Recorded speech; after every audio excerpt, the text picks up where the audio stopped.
Hello दोस्तों, मेरा नाम है नितिन और आप सुन रहे हैं दास्तान खौफ। तो चलिए शुरू करते हैं। मेरा नाम राहुल है। मैं जौनपुर का रहने वाला हूँ। ये बात 2019 की है।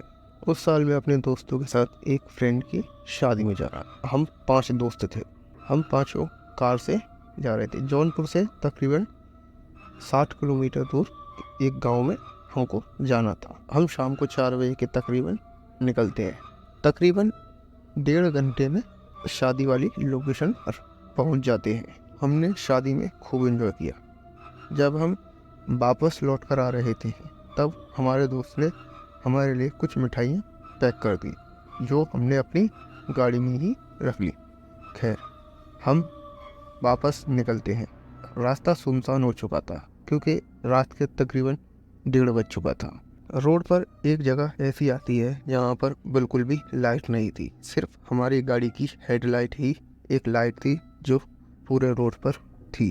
कुछ दूर ही हम चलते हैं उस अंधेरे में। तभी एक दोस्त गाड़ी रोकने के लिए बोलता है। वो बोलता है, भाई थोड़ा 2 मिनट के लिए गाड़ी रोक, मुझे फ्रेश होना है।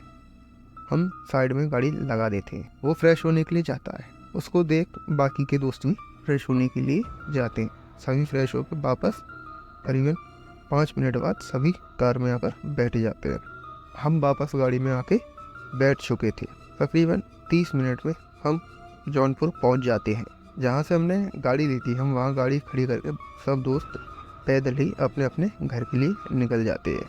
मैं रात को तकरीबन 3 बजे अपने घर पहुंचता हूं। घर पहुंच के मैं पहले तो फ्रेश होता हूं। फ्रेश होने के बाद मैं अपने रूम में जाकर आराम करने के लिए लेटता हूं। करीब 10 मिनट ही हुए थे मुझको लेटे हुए। तभी मुझे महसूस होता है कि कोई मेरे बेड पर खड़ा हुआ है। मैं लाइट जलाकर देखता हूँ तो वहाँ पर कोई भी नहीं होता। मैं सोचता हूँ कि शायद मेरा वहम होगा क्योंकि मैं बहुत ज़्यादा थका हुआ था। मैं कमरे की लाइट बंद करके दोबारा बेड पर लेट जाता हूँ। तभी पता नहीं कैसे वो लाइट दोबारा चालू हो जाती है। मैं एकदम डर जाता हूँ और थोड़ा सा इधर उधर देख वापस लाइट को बंद कर देता हूँ। मुझे आंख बंद किए तकरीबन 15 मिनट हुए थे कि अचानक ही किसी के हंसने की आवाज़ मुझे आती है। मैं दोबारा उठ के देखता हूँ तो कमरे में कोई भी नहीं होता। मैं भगवान का नाम लेकर वापस बेड पर लेट जाता हूँ। सुबह करीबन 4:30 बजे किचन से कुछ आवाज़ आ रही थी। मैं सोचता हूँ कि इतनी सुबह किचन में कौन होगा। मैं उठकर देखता हूँ तो किचन में अंधेरा था, कुछ साफ नहीं दिख रहा था, लेकिन एक काली सी परछाई जिस थैली को मैं उस बारात से लाया था उसको हवा में उठा खा रही थी। मैं ये देख बहुत ज़्यादा डर जाता हूँ और वापस अपने कमरे की तरफ भागता हूँ।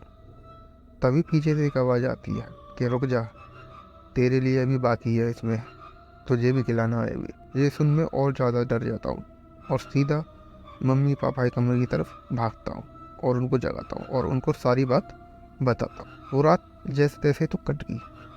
उसके बाद सुबह मम्मी एक पंडित जी के पास मुझे लेकर जाती है। तब पंडित जी बताते हैं कि रात को जब तुम वापस आ रहे थे, बीच रास्ते में तुम कहीं रुके थे, वहीं से वो आत्मा तुम्हारे पीछे आ गई। लेकिन उस आत्मा को तुमसे कुछ लेना देना नहीं था। वो सिर्फ तुम्हें मिठाई के पीछे आई थी और मिठाई खाकर चली गई। तुम्हें उससे डरने की कोई भी ज़रूरत नहीं है। अगर तुम्हें डर लगे तो मैं तुम्हें ताबीज़ देता हूँ, उसको बांध लेना। पंडित जी ने मुझे एक ताबीज़ दिया, मैंने उसको बांध लिया। उसके बाद ऐसा मेरे साथ और कुछ भी नहीं हुआ। तो कैसी लगी आपको इनकी ये कहानी, कमेंट सेक्शन में ज़रूर बताना। मिलते हैं एक और नई कहानी के साथ।